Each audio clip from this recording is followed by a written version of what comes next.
out.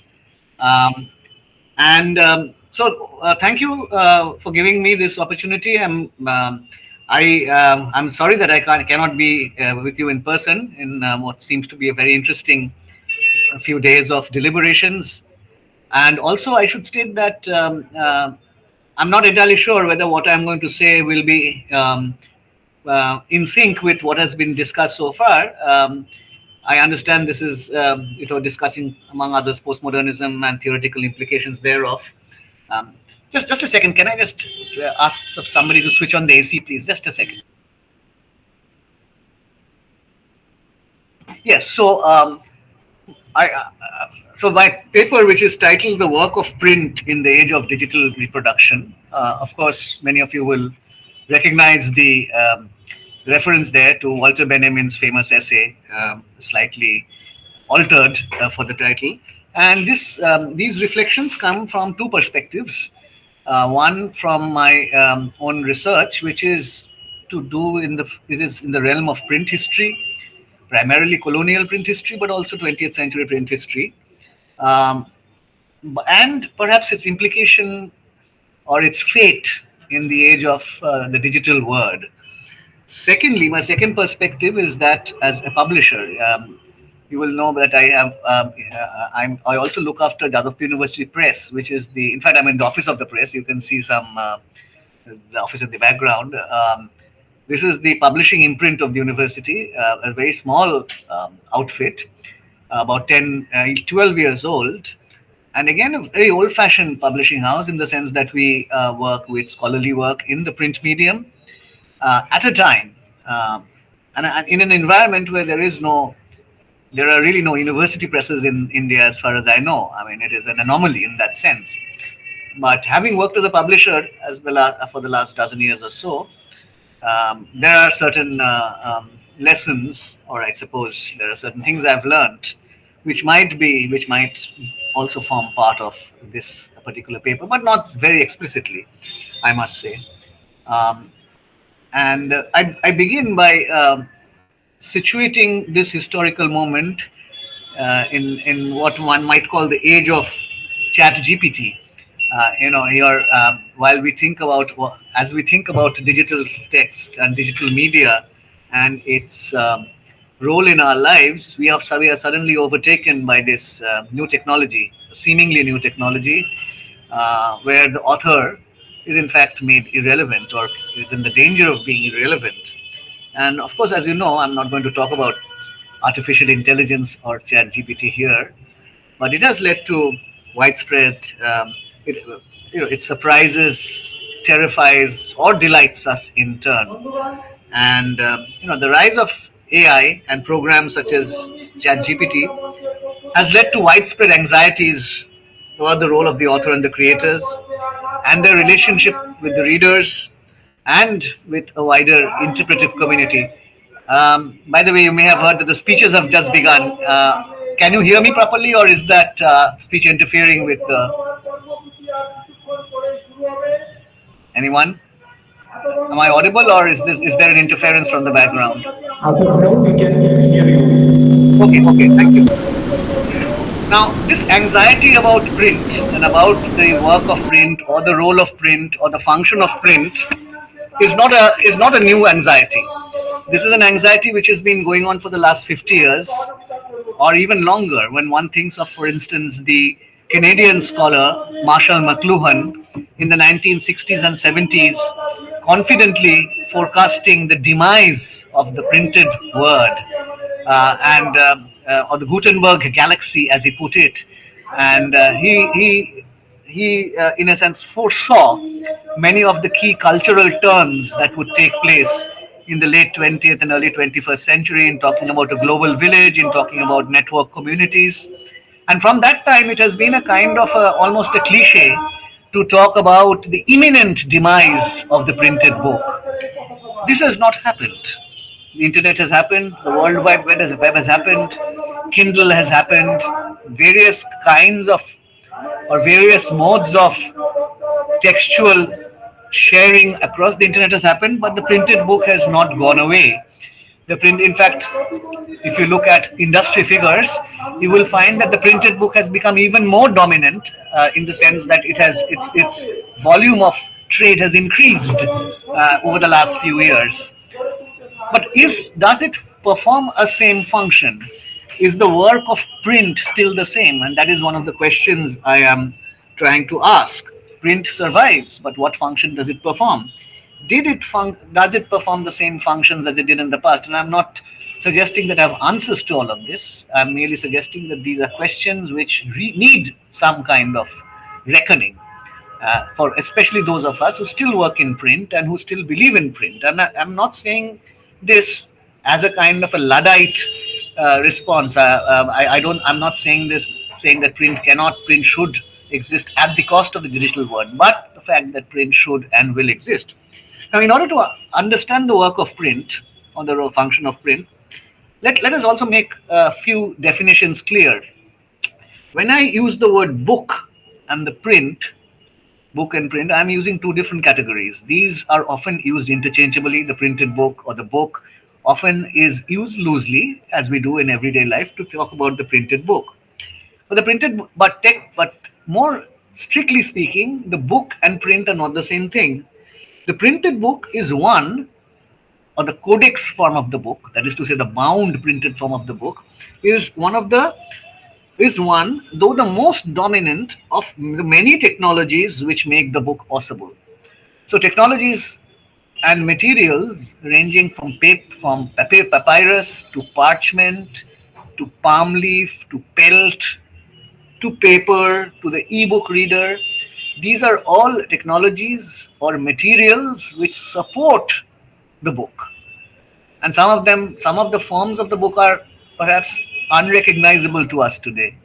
If one thinks of the particular kind of book used by the Mesoamericans in Peru, that is to say the Incas, who used a form of book or a communication called the quipu, where knotted strings and colors were used to as a communicative device, we will see that the book takes on many shapes. Some, as I said, unrecognizable. Some protocols return before the printed form of the book or before the bound volume, that is to say the codex form of the book, which could be either printed or manuscript, we would have the scroll or the volumen during the Greek and Roman period, which was like a scroll. Now you can see how the scroll has returned in the vocabulary of the digital world. We have a scroll button, which we constantly use in order to navigate up and down a seemingly infinite page. So there are certain practices, certain protocols which keep recurring in this entire history of what we might call the book. Now, but above everything, the book is an object. All of these, all of these avatars of the book that I've been talking about, whether they be the palm leaf manuscript or a papyrus, a piece of papyrus, or a quipu, or a clay seal, or a piece of leather with inscription on it, or a inscription on a piece of stone, all these are material. All these books, if we call it them, have a material presence, something which we can hold in our hands, we can touch or feel. And at every stage of our interaction of the book, such handling becomes inevitable. Some we may actually be handling in a very portable way, holding it in our hands. Some might be too large for us to hold. But nonetheless, the material presence of the book is unavoidable. And the substrate, that is to say, the surface on which we write, can be from a range of materials. So, if the book is an object, then what does the book contain? Certainly something we call the text. The text is an even greater term, a superset, if you like, which encompasses every possible form of communication, be it human or non-human, spoken, written, drawn, sung, performed, staged, recorded, filmed. And as you will see, each of these textual conditions have their own material vehicle. The book is only one of them. So when you think of the cassette player, or when you think of the video cassette, or when you think of the CD-ROM, or when you think of a record player, vinyl record, all of these are material forms of expression of a particular textual a particular text. Now, let us think about this nature of textuality a bit more and think about how it relates to the material that is available for making that text accessible. And here again, these observations eventually will lead to a understanding or perhaps to dispel a misunderstanding of how the text works in a digital format.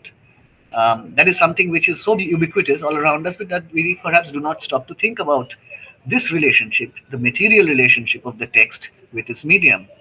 Now, and at the heart of every book, there is a divided commitment, what we might call a dual commitment to, and this is a phrase used by the French scholar Robert Escarpy, the plastic and the semantic values of the book. There are two values. Now, in taking this or thinking about this, um, we are not the first to think about the book in these divided ways. The book as doing two things. For example, and I quote here from an article by my colleague, the now deceased Professor Shopun Chakraborty, the founder, in many ways, of book history in India, in certain ways, especially within institutional parameters. In one of his essays, he refers to a 7th century theologian, Isidore of Seville. Now, Isidore of Seville, Chakraborty writes, had defined the book as the name given to parchment with marks on it, and is also the name for a body of writing brought together to constitute a single world. This double gloss was traced to a double etymology. The Latin for book, liber, Liber, liber, was derived, according to Isidore and his followers, from liber, or the inner bark used for writing. So you think of the bark of a tree, inner bark used for writing, but also from the infinitive of the verb liberare, to free. So simultaneously, the word liber and liberare refers both to the material object, the bark, as well as the verb to set free. Now, to return the to Isidore and his followers, to free, since as the Benedictine monk Conrad of Hirsau explained in the 12th century, quote, the man who spends his time reading often releases himself from the anxieties and chains of the world. So reading is a form of release. So the book simultaneously binds and releases. And Chakraborty continues, as such, the book appeared to them as the analog of the world itself, and also the mystic cipher of a remoter truth otherwise not legible.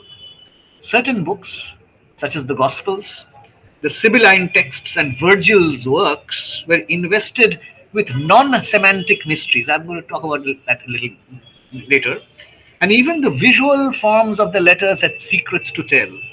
The book, through this curious paradox, was restored to its material substrate, and the world was made to inhabit its own metonym. This is where Chakraborty's marvelously insightful passage stops. Now let us think a little bit about the directions in which this gives us. So there is the two values of the book which are gestured at, the semantic and the plastic. The plastic values are those which uphold the material form of the book, therefore the bark of the tree, or therefore the papyrus, or therefore the parchment. And then there's a semantic value, that which sets the book free, that sets the text free, or that sets the reader free. But of course, everything is not always semantic. There are certain arrangements of letters known as rebus, R-E-B-U-S, which have magical powers. We see this in any fantasy movie worth its name. If you think of any fantasy novel or a movie, you always find that there are these magic words, spells, which, when invoked, can unlock certain secrets, can in fact reveal. Now, this is, of course, the extreme nature of such revelation. You see it perhaps most dramatically in Christopher Marlowe's Dr. Faustus, where Faustus, when he's trying to invoke the devil, Mephistopheles, uses the tetragrammaton, 4 letters in Marlowe's play. Those letters are magic letters which will invoke the spirit of Mephistopheles and Beelzebub. So in this, and this is one of the part of the early I think, human interaction with the word, which serves both a kind of an everyday function. So we know that language began when somebody started keeping accounts or records, but also for arcane and esoteric knowledge, for secret knowledge which is locked up for others and which can only be set free by an appropriate agent or by an appropriate act, which is, in fact, the unbinding of the spell. Now, it is this divided commitment, I suppose, Escarpi argues, that lies at the heart of our relationship with the book. So there is this relationship which is semantic, in which we read, and in which, when we read, we release ourselves, or perhaps we look inward. There is the book, the motion takes place in two directions. You will remember, many of you will be aware how when silent reading began in human history, it was looked upon with wonder because reading was something which was going out to a listener. You read out aloud, somebody else listened. It was an outward going act. And then suddenly, historically, we don't know when, reading begins to take on the shape of a silent communion. Many of you will know that in St. Augustine's spiritual autobiography, his Confessions, he talks about how he goes to Milan to meet St. Ambrose. His mother had told Augustine to go and meet Ambrose, who was a kind of a kulguru for the family. And when he goes to the church in Milan, when he encounters Ambrose, he is astonished to see that Ambrose is reading silently, quietly, sitting under a tree. The very famous passage in St. Augustine's Confessions, where he kind of is filled with wonder, but also speculation at what he was hoping to achieve by this silent communion with oneself, whether it was a form of prayer or whether it was a kind of a manifestation of the inner self, the conscience, if you like. Now, but that is one of the things we do with the book. We read. We also, the book is also something we hold and we give, we receive and we own, we steal and we hide, we burn and we ban. This is the work of the book, and this is also the work of print.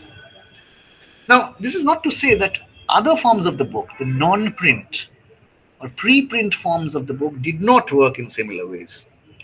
Now, think of the palm leaf, which is ubiquitous across the south of India, but in particular, south of the Vindhyas. You know that I do not need to tell you how palm leaf manuscripts were produced in two kinds of palm leaves, the Taliput and the Palmyra, found in different parts of India and produced across South Asia. Now, the paradox here, and there's a central paradox here, is that you think of palm leaf manuscript as as a historian, you think of that as a scarce resource. It is not easy to find a manuscript. There is a whole national manuscripts mission which has been set up, which of course does not work very well, but nonetheless has been set up to source manuscripts, preserve them, digitize them, and so on and so forth. And it is commonplace to think that print, which is of course multiple, is mechanically reproduced and is various, should be more easily accessible. But our experience of myself as a print historian tells us that this is not the case. If you think work in 19th century print, and two of the earliest languages of printing in India were Tamil and Bengali, you will find that it is very difficult often to find extant copies of 19th century works that you know about. There may have been thousands of copies, not a single one have survived. This is paradoxically, manuscripts have survived due to what we would call, or what Benjamin elsewhere would call, manual reproduction. And we have to again distinguish between these two forms of reproduction, mechanical reproduction and manual reproduction. If now one thinks of manual reproduction, South Asia had a massive, almost industrial scale manual reproduction of manuscripts. Again, you know that in India, or shouldn't, at that time there was of course no India as such. But if you think of what we now, South Asia in general, writing in earnest begins with the coming of Buddhism and Jainism. In Vedic Brahmanism, for instance, writing is not really accorded a great deal of prestige. Writing is there. We know because we find words like Varnaka and Falaka in later Vedic literature. but that was not accorded any great prestige. It was orality or hyper orality, as the scholar Sheldon Pollock would call it, which was given prestige. Those who wrote were halfway down the caste hierarchy. But with the rise of Buddhism and Jainism, it became important for their disciples to record what the Buddha and the Mahavira had said.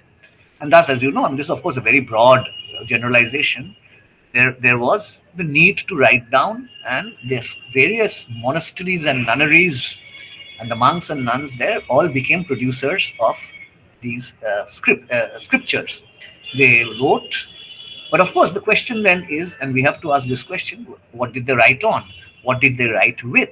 When we talk about the materiality, we are thinking of what is the material available. Now, in India, again, we are very lucky that palm leaf is so easily adaptable to the act of writing. I'm not going to go into how the palm leaf is used for writing, and we all know that to a lesser.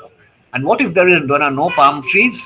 You have in northern India, in the Himalayan, on the Assam Valley, you have the bark of trees, such as the birch tree, which is known as Bhujapatra, practically indestructible, or the bark of the aloe tree in the Assam Valley, all of which were used as materials for writing. And of course, we can also imagine this traffic of palm leaves from the south of the Vindhyas to the monasteries in of central North Bihar and Nepal, where Buddhism originally rose.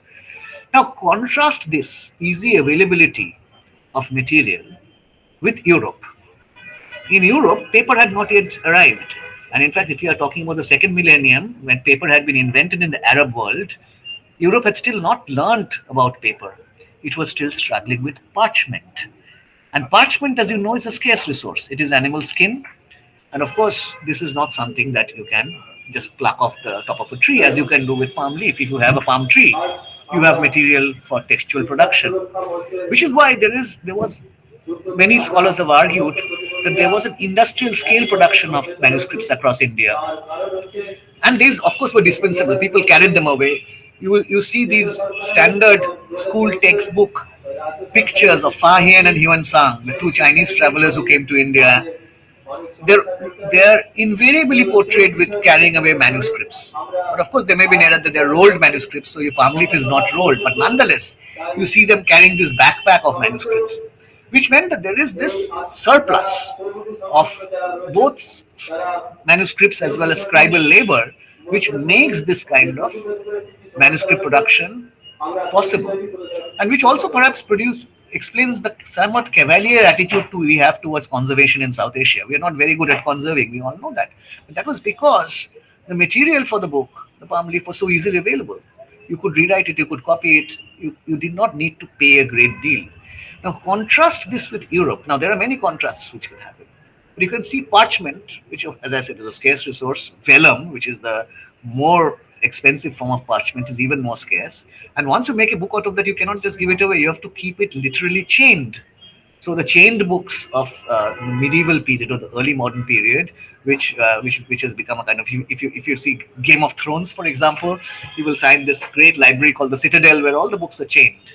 And in fact, one of the characters there has to steal the books at night in order to find out something about the Targaryen succession. So this is a paradox. And this goes against, it's a counterintuitive, I wouldn't say paradox, it's a counterintuitive phenomenon that in a preprint environment of South Asia, the book was so plentiful. But nonetheless, what is its difference between the the realm of print? I mean, it is, as I said, there are two kinds of printing happening, or two kinds of production happening here. One is manual reproduction, and one is mechanical reproduction. After parchment, paper gradually makes its way into the Western world, but it's still not used for Bibles. The Bibles are still printed on parchment. You will find that when Gutenberg in the 1450s first introduces the technology of movable type in metal, I emphasize the word metal and movable type because printing was known earlier in China and Korea. That is all now well known. It was not invented in Europe. But printing with movable metal type nonetheless could take place on parchment. This led to a kind of mechanical reproduction, which was, however, only partial. Again, when we think, perhaps in Benjamin's formulation, Manual reproduction and mechanical reproduction are two distinct and binary processes. No, that is not so. Why not? Let us take the example of Gutenberg's Bible, that great work printed in the 1450s. Now, there, while the printing took place with a machine, the rubrication or the illumination or the decoration were all individually done by hand by different groups of artists, depending on how much you could afford to pay them.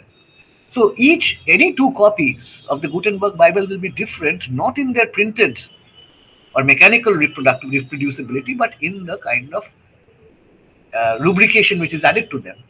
And this kind of double reproduction, both or two technological regimes existed side by side quite peaceably for a very long time. And again, I think in early print history, when we talk about, when we think of scholars like Elizabeth Eisenstein and so on and forth, or even Benedict Anderson, they posit this very clear distinction between the preprint world and the print world as print nationalism, print modernity. It's almost as if print comes and changes everything overnight, and scribal culture immediately disappears. This is not the case. This was not the case in Europe. This is even more not the case in India, where even today, as you know, orality, script, print, and the digital world coexist in a mutually uh, uh, uh, uh, collaborative way in many cases. And it was not the same in Europe as well. For a very long time, especially during the first 100 years of print and the scribal culture existed side by side. And it is possible to show, I'm not going to go into that, but I will make a similar argument when we are talking about the digital, the work of print in the age of digital reproduction, that every preceding technology influences the succeeding technology. Protocols of the preceding technology find its way into the subsequent technology. It is not a clean break. It is not an immediate supersession of an newer by an older or a superior to a less superior mode of technology. So in so here I draw your attention again to this distinction between which, and coming back to Benjamin, one may say that each copy of a handwritten book, let us say the manuscript book, which is manually reproduced, is in a sense unique, or it has a certain aura or aureatic, to use Benjamin's term. Now, as you know, in this very famous essay, Benjamin says, in even, and when he's talking about, of course, he's talking about photography rather than printing here, but still, these are relevant. He says that in even the most perfect reproduction, one thing is lacking: the here and now of the work of art, its unique existence in a particular place.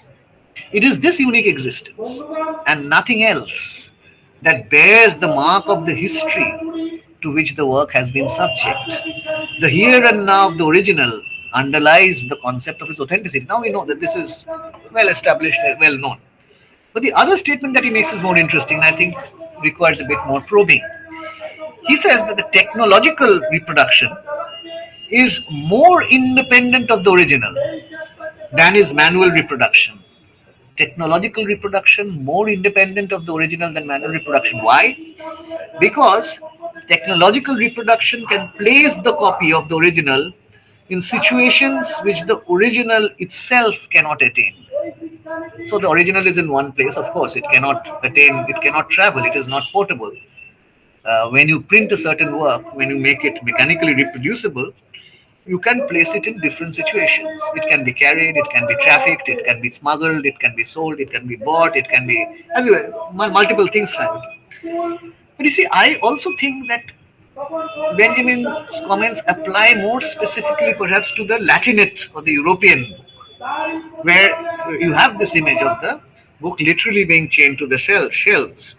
It perhaps does not apply so seamlessly to the South Asian preprint book, which is in fact, or was in fact, cheap, portable, and disposable. So there, manual reproduction too went to places. I mean, there is not this idea of the original and its surrogate, or the simulacrum, which later Baudrillard would talk about, is perhaps not that applicable. And I want to give you one or two instances from literature when we think of this idea, the disposability of the preprint book in South Asia. That's something which can be used and thrown away. So there is this famous passage in a novel by Bankim Chandra Chatterjee, the Bengali novelist, perhaps the father of the Indian novel, called a novel called Chandrasekhar, in which there is this very typical figure of a poor but in scholarly Brahmin who is married to a beautiful wife who is does not share the husband's interests, looks outward at the world, and is fascinated by the figure of a British soldier called Lawrence Foster, who comes and sort of tries to chat her up. One day, Chandrasekhar comes home and finds that his wife Shoibolini is gone, either of her own will or abducted. That novel never makes that sure, by the British soldier. What is Chandrasekhar's response? This is a translation, and Priya Joshi quotes it in her book in another country. I'll read this. It's a very stirring passage. At nightfall, he brought out one by one and collected together all the books, both studied and unstudied, and dear as his lifeblood. One by one, he began to pile them in the yard. Now and again, he would open a book and instantly tie it up, and ultimately collected them all in a heap. When the pile was made up, he set fire to it. The fire blazed up. The Puranas, the history, poetry, rhetoric, grammar, everything gradually took fire. From the laws of um, the in North in Manu, Jagnavalka, Parashar, the Darshanas, the philosophy of Nyaya, Vedanta, Sankhya, etc., Kalpasutras, Aranyakas, and the Upanishads. One by one, all caught the flame and blazed up. Nothing but ashes was left of the mass of invaluable books collected with infinite pains and studied over a long time. So this is, of course, very interesting. Of course, there's a crude symbolism to it as well. Western knowledge overcoming Indian knowledge systems, which is now useless and therefore deemed disposable. Fire can be set to it. It is no longer necessary because, and it is sort of dramatized in the terms of his wife having been abducted. But there's also this canon, this entire canon of the Kavyas and the Shastras, which this one man seems to have. Again, I mean, we can now think of having the entire library of our human library in one pen drive or in one hard disk drive. But here is one person who seems to have the entire range of Vedic um, literature: Manu, Yagnavalka, Parashar, Darshana, Upanishads, Aranyakas. It's a massive manuscript collection. And then, of course, the book historian is going to ask in a rather, non-literary way, hang on, where did he get all these manuscripts from? Did he collect them? Did he buy them? Did he buy them from the widows of dead Brahmins? Did he write them himself? How many palm trees did he have? And so on and so forth. These are, of course, sometimes frivolous questions to ask, but these questions sometimes yield rich results. So, again, I draw the point of this episode or this anecdote is to draw attention to this, I think, very different form, the trajectory that the book takes, the preprint book that is in our part of the world. And therefore, when we think of print and when we think of book, we need to constantly think about other forms of the book as well. And that is, again, something which, I said that the Andersonian or Eisensteinian vision of print as a harbinger of modernity becomes somewhat problematic in that you can talk about a certain scriptural or scribal intervention in the project of modernity as well. But again, that is not the feature, that is not the thrust of my work. Now, so much for the manually produced book, which, as I said, can have different trajectories, can have multiplicity, but can also have a uniqueness. But what does the printed book? Can the printed book have a similar aura? Benjamin is saying that the printed work, the mechanically reproduced work, it undergoes loss of the now and here. Now, is it possible that a printed work, I mean, we all have printed works, here is one, is it different from another printed work of the same edition, the same printing? Again, let us go to Benjamin. This is a different work. His Childhood in Berlin. Remember this beautiful short book childhood in Berlin around 1900, small reminiscences about various parts of childhood at the turn of the century. And there, in one part, he talks about a classroom and boys sitting in a classroom and a book being passed from hand to hand. And he writes, its pages bore traces of the fingers that had tried them, the bit of corded fabric that finished off binding and that struck out above and below was dirty. But it was the spine above all that had had things to endure, so much so that the two halves of the cover slid out of place by themselves, and the edge of the volume formed ridges and terraces. Hanging on its pages, however, like the Indian summer of the branches of the trees, were sometimes fragile threads of a net in which I have once become tangled while learning to read. There's a beautiful passage where, again, the materiality of handling a book which is almost falling to pieces but is still a book. And it's a unique copy. It is Oriatic. It is a book like no other. It can be printed, but it is very unlike any of its other printed counterparts. It has, and of course one can unpack these words spine, fragile, net in a different context, because these all lend itself to certain reflections about our relationship with and how we actually understand the book in human terms, how the act of reading becomes an entanglement, how the thread of the book creates a net in which we are ensnared, how the spine of the book holds the book together, how the covers perform a certain kind of function, but still the book is read, reread, handled, mishandled, it still continues to do its work.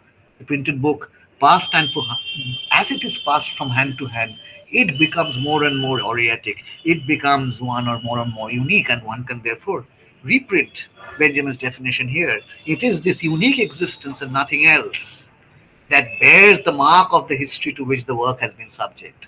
So each book, each copy of a book bears this trace which is not just about mechanical reproduction. And indeed, many of you will know that even now, even in the process of production, okay, we may argue that yes, once a book is owned by an individual owner, they begin to take a uniqueness. What about the book which before it makes its way out from the printing press to the reader? Even there, the difference, the book is not wholly mechanical unless it's a very large corporation printing on machines. For example, you know, the Calcutta Book Fair, and here again I talk from the perspective of a publisher, which is about 1 week away. You cannot see, but all around in this office there is a frantic activity going about the making of the book. What happens when the book is printed? It goes to the binder, where people, there's a whole neighborhood in Calcutta called Doptoripara, which is full of binders who are sitting down and binding books as they did 400 years ago, using the same kind of, broadly speaking, the same kind of technology of hands, of folding, of stitching, of pasting, of drying. All of this is manual. So within this narrative of the mechanical reproducibility of books, there intrudes repeatedly the human hand. Now let me come to the digital part. I mean, all of this is fine, but what relevance does it have to the digital reproduction? Does it work in the same way? Can it also address similar concerns? Now, I ask it from another point of view. Does the digital text at all need a human reader? This is again one of the truisms of reading. You have a human reader, but reading is not always human. Texts can be machine readable. And when we think of machine readable text, we're not just thinking of computers. We're thinking of earlier systems of machine readable text. Telegraphy, Morse code is a machine readable text. Magnetic tape. So, for instance, if you think of a card or a magnetic strip, your ATM card, which you insert into a machine, or you think of a metro system where you insert a ticket, there is a magnetic strip which is red. That is too small for the human eye to see. There are striations, there is inscription, which only a machine can read. So there is machine reading going on, but the reading is not taking place through human agency. It is a machine reading a machine. But nonetheless, that result of that reading is important. It means I get some money out of the till. And in certain cases, it becomes remarkably contested. This is an example which Matthew Kirschenbaum, one of the finest writers of our time on the digital world, alludes to in his book Mechanisms, which he wrote in 2010. So, must remember this 13 years ago, where he talks about, this again, another moment of human intervention in interpretation of a machine text. What was he talking about? He was talking about the 2000 US elections. Now, you remember that the 2000 US elections was one in which George Bush, the second George Bush, defeated Al Gore, the climate activist, in a race which went down to the Supreme Court. Why? And it was the state of Florida which was holding up the certification process. There was something called, that they still use ballots, not the EVM, not the electronic voting machine in America. So in the ballot, you have to punch the ballot. And once that round paper falls out, the vote is deemed to have cast. That little thing of paper, when you use a punching machine, you generate a little circle of paper that is known as a CHAD, CHAD. Now the problem was sometimes in many of the ballots, the CHAD did not entirely fall off. It hung on to the ballot by a little strip of paper. Now the legal challenge was whether you have cast that vote can be considered to be cast or it's a bit like cricket. I mean, you're not considered out till your bail has fallen off.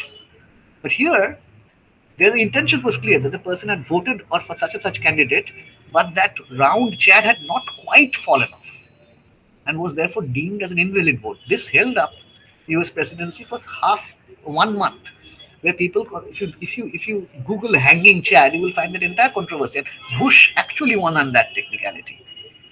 Al Gore was defeated on that. So here you have a machine-readable text being referred to for human interpretation. Is that a vote or is that not a vote? This is an extreme example, of course. But machine readability becomes more and more ubiquitous in our lives. Something where human intervention is needed. And this, in fact, leads to a kind of something which Kirschenbaum calls screen essentialism, the fact that we tend to regard the digital text as immaterial, as ephemeral, as something which is no body. That is again one of the a very intuitive thing to say, that it is not, you cannot hold it.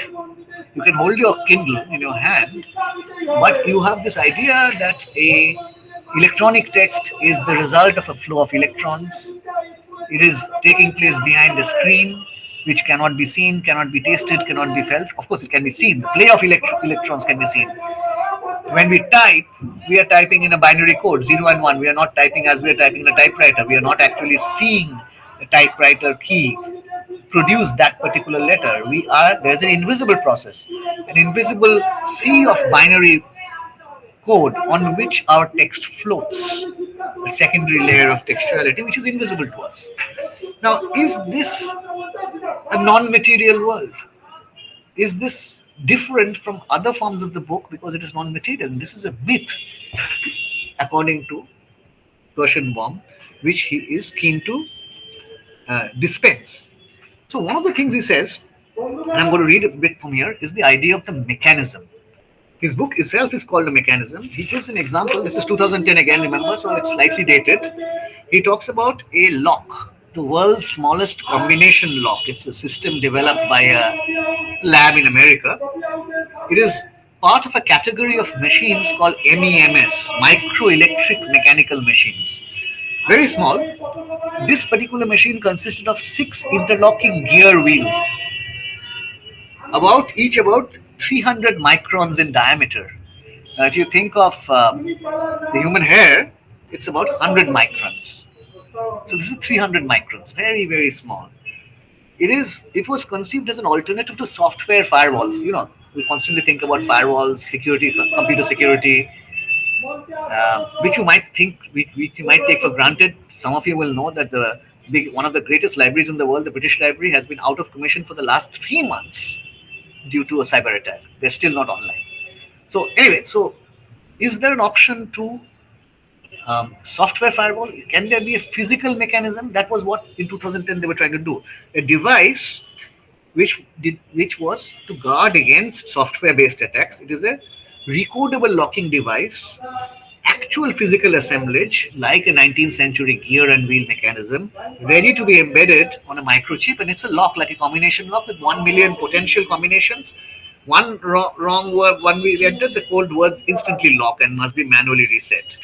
Now, this is something which Kirshenbaum uses to talk about a different scale of materiality. When we were talking about the materiality of codex book or the printed book, we can see it, we can hold it. Here, the materiality exists, but at the nanoscale, at a scale where it is no longer visible to the human senses. But that does not make it immaterial. That does not make it less material. It is material, but A, at a level which cannot be apprehended by human senses, and B, obeying not obeying the laws of Newtonian classical mechanism, not obeying the world of physics. This is the nanoscale threshold, where molecular structures are measured and manipulated at the atomic level, and certain things break down. The sort of things that we take for granted, conductivity, hardness, malleability, they collapse in a particle wave duality. For example, Kirshenbaum gives the example of Ohm's law. Now, many of you will remember the Ohm's law, it's the law of venerable equation, which is the foundation of modern electronics. Now, Ohm laws envisages electric current as a flow of electrons and potential difference and so on and forth, current, voltage, and resistance. At the nanoscale, it the assumption that electricity is something like a river, like a flow of electrons in a broad stream, collapses when the wire is only one atom in length. Electrons will negotiate with it in linear sequence. They must stand behind each other. Ohm's law no longer applies. So this becomes a venue, Kirshenbaum writes, for new exotic writing techniques. But nonetheless, we as scholars need to pay attention to, but we don't because we cannot see them, and therefore our relationship to that becomes more and more abstract. In another chapter in Kirshenbaum's book, he talks about how our sense of our computer, the one, is reduced to one letter. You are your C drive, or you are your D drive, just one letter, D, or E drive. We partition our disk and we give it one letter. That is the level of abstraction. The materiality has been abstracted to one letter on which you can click and on which you can open a document. Now, this, if you, I draw your attention to really this remarkable book by Kirshenbaum, where he attacks one after the other certain notions that we have about the digital world as being immaterial. I'll give you only one example because of time is short. I've already taken a lot of time. There's one idea, and which is ephemerality. The durability of the printed book, manuscripts survive for a very long time. If properly conserved, we know that 1,000-year-old manuscripts have survived. Printed book survives quite well in libraries. If you look after them, they will be there. What about digital text? Oh, well, you have lost your email from last year. We know that things disappear like this because, and this is again common belief that whatever textual output that we create is constantly under the threat of hard disk crashes. You delete by mistake, you put it into, you reformat your computer. All of these things can happen and do happen. Many of us, I don't know, maybe people from our generation have inhabited both these analog and digital worlds. So I have, for instance, in my collection, letters I wrote to my friends till about the 1990s. And then there's a huge gap between 1994, 95 to 2007. 2007 is when Gmail began. I have no record of any correspondence. My life is a blank. I have letters, I have emails from 2007 when I started my first Gmail account. Before that, people had other accounts. How many of us have archived our emails? So this whole part of our written life is gone there. But Kirshenbaum says that this is not the case. He says everything leaves a trace. And it is his completely counterintuitive argument that the digital world is more durable than the printed world. And again, I'm not going to go into the details. He talks about the fungibility, the ephemerality. These are all myths that he attacks. And he makes us aware that it is, in fact, very difficult to lose or delete a file. Now, of course, that is not our everyday experience. We constantly lose material. We lose files. Thing crashes, hard disk doesn't know. Now, he shows, and again, I'm talking a little bit about computers and the way in which RAM or the random access memory works. He's talking about what happens when you delete a file. It says that when you delete a file, it does not immediately get expunged from the hard drive. What happens is that instead, there are files entry in the FAT, the file allocation table called FAT, that is flagged as space now available for a rewrite. The original information may still persist for some time before the operating system or the OS gets around to overwriting it. And every time when we save a file, it occupies a different position in that FAT, the file allocation table, and it takes a snapshot. So every time the location changes, as the file is opened and modified, and earlier incarnations will persist until such time as the data may be overwritten, which is why it tells us that whenever we lose data, we are always told to rush to a data recovery spot in the shortest possible space before any new file is written over that location. And the bigger your RAM is, the lesser the possibility that that very space will be written over. As hard disk capacities continue to increase, information will persist for longer and longer amounts of time on the surface of the platter before it is even overwritten even once. But that is also not all. You see, every time we create if you look at your temp file, if you open your program file, you'll find a folder called temp, and you'll find these sort of strange file names which you've never given. WRDL dot dot dot TMP TMP. These are temporary files. Now these are, in a sense, the function of auto saving. There is an auto saving function where every time you key in something, it auto saves and takes a snapshot and puts it up there. It writes a snapshot of an open file to the disk at set intervals. The presence of such files is not always obvious because they have often opaque or arbitrary seeming names. This is known as ambient data. And again, people who investigate data, people who work in data recovery are very good at finding these things. And most computers use a portion of their RAM for this. And then and again, data on a magnetic hard drive is stored in a clusters of bytes. 4096 is the actual size of a file. But 4096 is the data for any kind of information, irrespective of its. So you can either occupy 4096 bits or you can only occupy 1 bit. But even that 1 bit file will occupy that 4096 space, which is why there is often a discrepancy between the amount of space which is shown as free on any drive and the actual amount of space that you can copy in. So if a file is smaller or larger than that, then the extra space in the cluster is filled out by information in the computer's RAM memory at the moment the file is committed to disk. But since files themselves are rarely the exact same size, it is also frequently possible to find the partial remains of earlier files at the end of a so-called cluster chain, a phenomena sometimes known as disk slack. A skilled investigator develops an instinct for where the slack of either kind is found. And the process is further exacerbated by the fact that every time such a file is created, either intentionally or without human intent, metadata is created about the time, etc., which proliferates even more aggressively through the operating system. So even if the content is removed, you can find information about the existence of the file, which is what all this is expensive. You see, the fact that this is all of this can be done, but all of this is possible to do, but not in our everyday work. This kind of data recovery is almost 100% possible. So what do we gain out of this? This is just one example, as I said, of the way in which everything leaves a trace. According to Kirschenbaum's mantra, everything leaves a trace, and therefore. And I said, I don't have any answers to my original question. What is the work of print in this world of mechanical digital reproduction? What is this? How is print relevant in this world where, excuse me, sorry, my computer is trying to do something. I will stop it from doing. So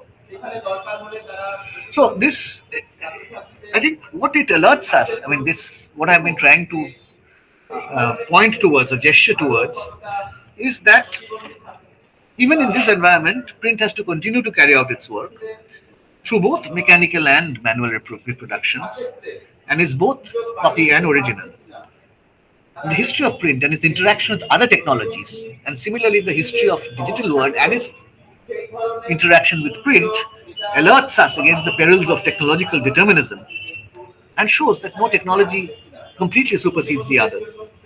and the coexistence of technologies, and the understanding of the coexistence of technologies is key to understanding how the text behaves, how we read, and how we will continue to read.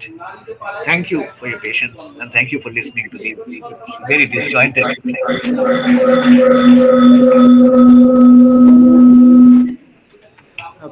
Abhijit, thank you so much. Abhijit, I have one question to you. Sorry, I can't hear you very well. Can you hear Sorry. me? Abhijit, can you hear me? Yes, very faintly. You hear me? Yes, yes. I can hear you. I can hear you. Yeah. But there's an echo coming, so. Abhijit,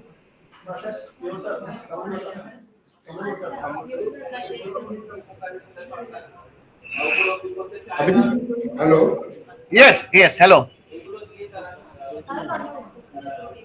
Abhijit, let me know, have you completely shifted from the print to digital in your Yadavpur University publication? No, no, no, not at all, not at all. We are still very old fashioned in that way. We print through the traditional channels of printers, and we have not really moved on to the digital world, but with few exceptions. But otherwise, it is still in the realm of print. You're shifting gradually. No, we are not. We are not. We are a small publisher with small print runs. So and especially we print a large amount of our work in the Bengali language, where the market is still for the printed work.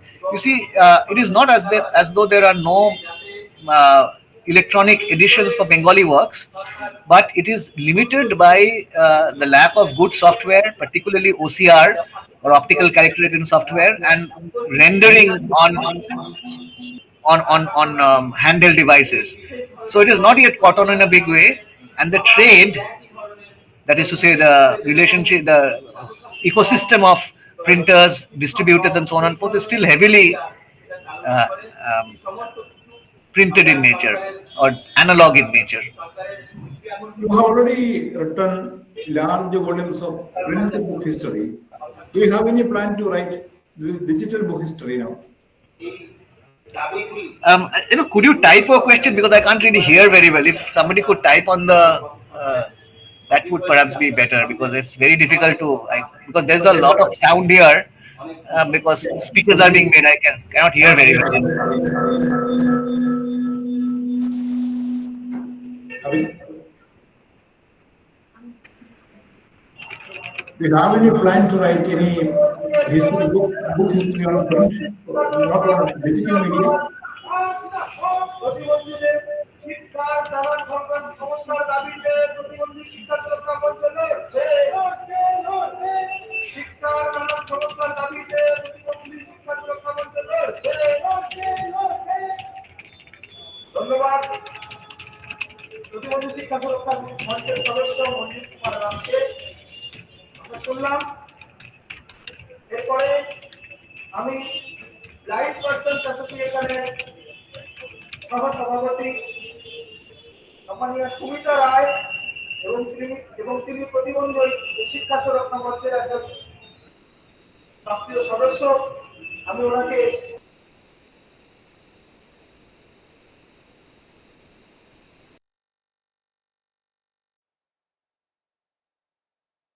Sorry, so now it has stopped. Maybe I can try once more.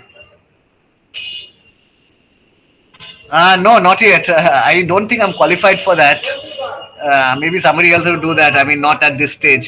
I think in order to write that, you need somebody from the world of computing as well. I mean, it is not, I think, possible.